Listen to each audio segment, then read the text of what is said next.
რა როლი აქვს დღეს კრიტიკულ მედიას? კრიტიკულ მედიას აქვს უზარმაზარი როლი ეკა და ეს იცის ყველამ.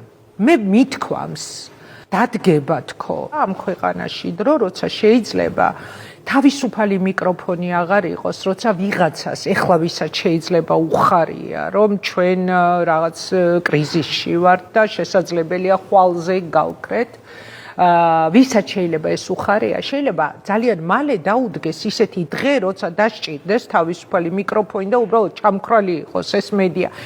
იმდენი ყოფილი მინისტრი, პრემიერი, ყოფილი თანამდებობის პირი მინახავს, რომელიც ზუსტად ამ ტონალობაში საუბრობდა, როგორც დღეს ოცნება ჩვენზე საუბრობს და მე ჩემ სტუდიაში დამჯდარა და ულაპარაკია, როცა მათი უფლებები დაირღვა, როცა მათ მიადგნენ, როცა მათ კართან აქლემმა დაიჩოქა.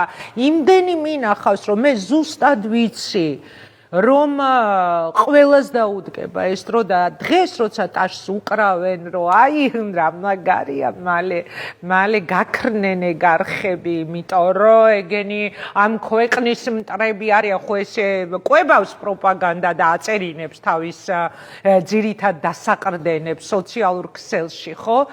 მე სულ მინდა ხო მევთხარო რა გიხარია, შენთანაც მოვა ღარიბაშვილს რომ მიუკაკუნეს კარზე და სახლიდან 6 მილიონ თუ 7 მილიონ ნახევარი დოლარი რო ამოუღეს, ღარიბაშვილი იფიქრებდა მაგას?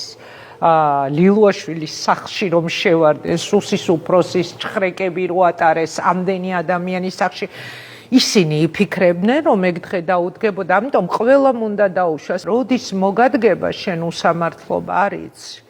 ამიტომ არ შეიძლება რომ ასე ტაშისკვრით ადამიანები ხვდებოდნენ ჩვენი მედია საშუალებების დღევანდელ მდგომარეობას. დაგჭირდებათ ხალხო. ისეთ ადამიანებს დასჭირვებიათ ეს თავისუფალი მიკროფონი და მე არ ვისურვებ რომ დადგეს ეგ დღე რომ აღარ იყოს. მაგრამ ძალიან ახლოს ვართ მაგასთან, ნახოთ.